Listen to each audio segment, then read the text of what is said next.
Halo semuanya, aku Shiva, Power Platform Consultant dari Kita Meraki, dan di video kali ini kita akan bikin aplikasi izin cuti di Power Apps.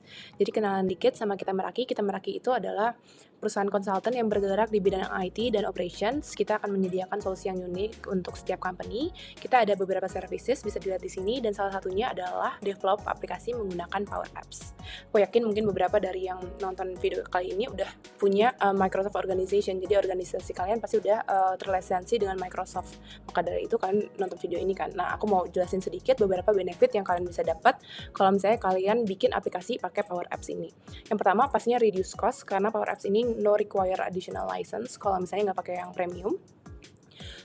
Feature, jadi kayak lebih reduce cost di awal, lalu pastinya akan increase efisiensi karena dengan Power Apps kalian bisa embed automation, lalu pastinya akan meningkatkan kolaborasi karena Power Apps ini salah satu termasuk dari environment Microsoft, jadi dia itu integration-nya gampang banget, mau sama Teams, SharePoint, Outlook, pokoknya aplikasi bisnis yang kalian pakai sehari-hari. Oke, jadi ini adalah overview use case yang akan kita cover di video kali ini. Jadi use case leave approval app-nya itu pertama, employee-nya itu akan mengisi leave request di Power Apps. Lalu setelah diisi, disubmit, automation pakai Power Automate akan mengirimkan approval ke HR atau manajernya. Lalu setelah HR atau manajernya itu oke atau setuju atau reject, employee-nya akan mendapatkan email notification dari hasil approval tersebut.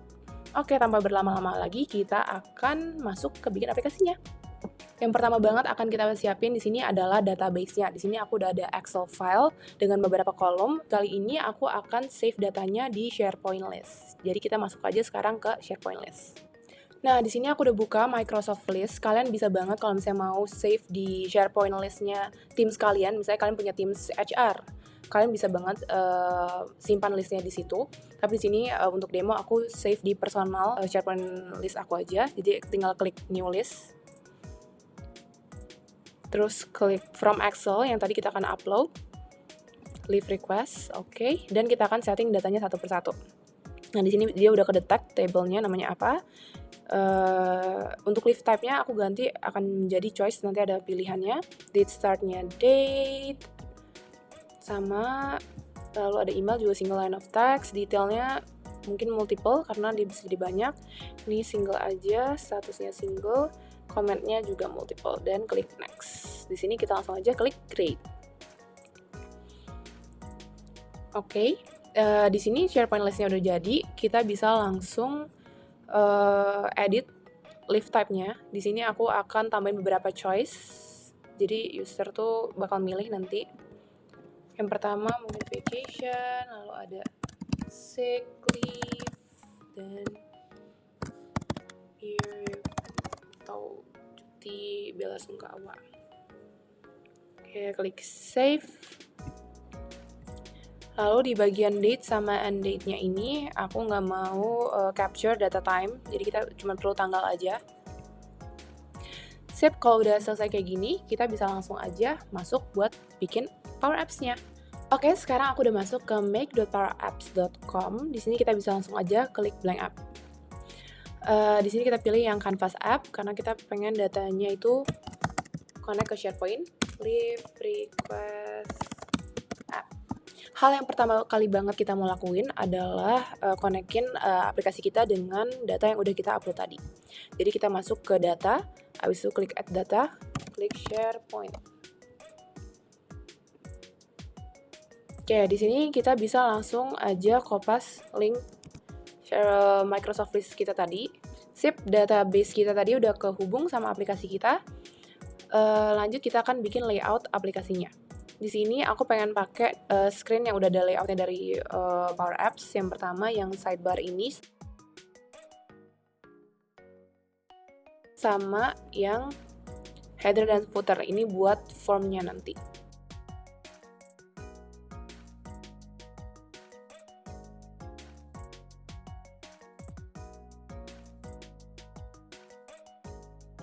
Di sini kita bisa tambahin, pertama aku mau tambahin button dulu. Ini buat navigate ke add new request. Jadi ini kalau misalnya kita klik button ini, kita bakal pindah ke screen yang ini. Ini list request. Oh, di bagian sini aku juga pengen tambahin komponen namanya gallery yang vertikal. Di sini kita konekin lagi ke database yang udah kita masukin ke aplikasi tadi. Jadi muncullah semua data-data yang udah pernah user input. Oke, datanya udah ke-connect di sini. Lalu di sini kan aku pengennya user yang login lihat data yang pernah dia bikin aja. Jadi kita bisa taruh di bagian item di galeri ini. Filter. Jadi seharusnya di sini dia langsung ke filter sama yang ada email aku aja. Oke, lanjut di sini akan kita kasih tampilan form yang display form ya, karena di sini cuma mau baca datanya aja. Konekin lagi ke leave request. Oke, udah muncul semua kolomnya. Aku pengen ketika galeri ini diklik, datanya akan masuk dimunculkan di sini. Jadi di bagian item kita akan panggil si galeri ini kan namanya galeri 1. Jadi kayak tab kali ini diklik, datanya akan muncul di sini seperti itu. Sama ini mungkin layoutnya kita ubah. Title-nya nama, abis itu yang kedua kita ganti jadi misalnya leave type-nya value, karena di choice harus diklik value, terus abis itu sama statusnya. Oke, lanjut kita ke bagian formnya. Kali ini yang edit form, terus dikonekin lagi ke database-nya. Sip, di sini dia langsung kebaca ya. Kalau udah seperti ini, atur layoutnya sebagaimana kalian suka. Aku paling kayak gini aja. Dan kita tambahin button. Sini buttonnya itu fungsinya buat submit.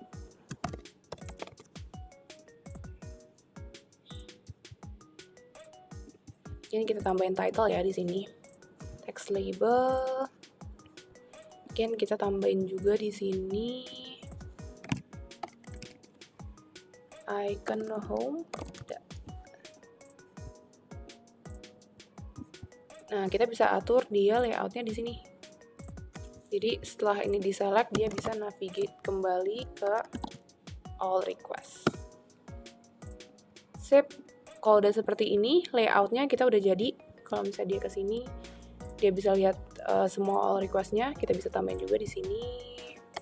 Atur juga layoutnya. Mungkin ini juga kita bisa tambahin, mungkin kalau misalnya mau ada gap-nya di sidebar container, abis itu kita kasih padding-nya mungkin biar buttonnya nggak terlalu ke atas. Oke, selanjutnya kita akan atur, kalau untuk title kan tadi kita mau dapat nama ya. Di sini default-nya itu kita langsung masukin aja user.fullname. Jadi user nggak perlu typing lagi. Bagian email juga di unlock dulu ya, biar bisa diedit.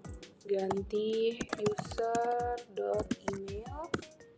Dan untuk approval status ini di awal pastikan semuanya waiting for approval, jadi kita isi aja. Dan dari sisi user mereka nggak perlu lihat, jadi di bagian visible-nya itu kita ganti jadi false. Komen juga nggak perlu diisi. Oke, formnya akan seperti ini. Lanjut di buttonnya, saat diklik on select di sini kita akan submit data yang dimasukin user pakai submit form. Nah, lalu setelah ini kita akan setting automation. Ketika user klik submit, dia harus mengirimkan approval ke HR atau manajernya. Oke, dari Power Apps kita butuh input ID. Jadi kita butuh ID terakhir inputan dari user agar kita bisa baca datanya. ID aja seperti ini, new tab, abis itu kita akan ngebaca data yang diinput user pakai get item. Sebenarnya ada beberapa cara untuk nge-achieve ini, tapi menurut aku ini yang paling mudah. Jadi kalian nggak perlu add input satu-satu di sini kayak nama, email dan lain-lain. Kalian get item aja dari SharePoint listnya. Nah, untuk di site address ini kita copy sampai bagian list aja. Nanti ada leave request lagi yang tadi. Nah, oh ya, sebelum itu kita tambahin compose action. Inputnya ini adalah si ID yang kita dapat dari Power Apps tadi. Karena kalau misalnya di get item ini, dynamic value-nya kita nggak bisa langsung ambil dari yang Power Apps. Jadi harus ada compose dulu. Di sini ada start and wait for an approval, aku pilih ini. Dan type-nya itu semua orang harus nge-approve. Di sini aku akan pilih assign to-nya itu ke email aku sendiri juga. Jadi nanti kalian bisa langsung ngeliat di email ketika approval-nya dikirim ke HR atau manager ceritanya, tapi ini ke email aku pribadi juga. Si title itu tadi kita nyimpen namanya, detailnya di sini. Nah, kalian bisa langsung aja tuh masukin dynamic value dari yang kita dapat dari SharePoint ini. Jadi type-nya leave type, lalu start date, ada end date, dan juga detailnya apa. Sip, kasih condition. Jadi kalau misalnya approve, dia pengen send email seperti apa, kalau reject, dia kirim emailnya seperti apa. Mungkin sebelum condition, aku lupa satu step lagi, kita harus update list, update item di SharePoint-nya, karena kan dari hasil kita mau dapat update hasil approval-nya ini kan. Nah, di bagian sini kita edit hanya bagian approver-nya siapa, statusnya apa, komennya apa. Jadi kita ambil output dari start and wait for an approval sama komen dari si approversnya. Oke, condition di sini kita choose value. Itu output lagi, outputnya approver. Di sini dia bisa send an email. Send an email.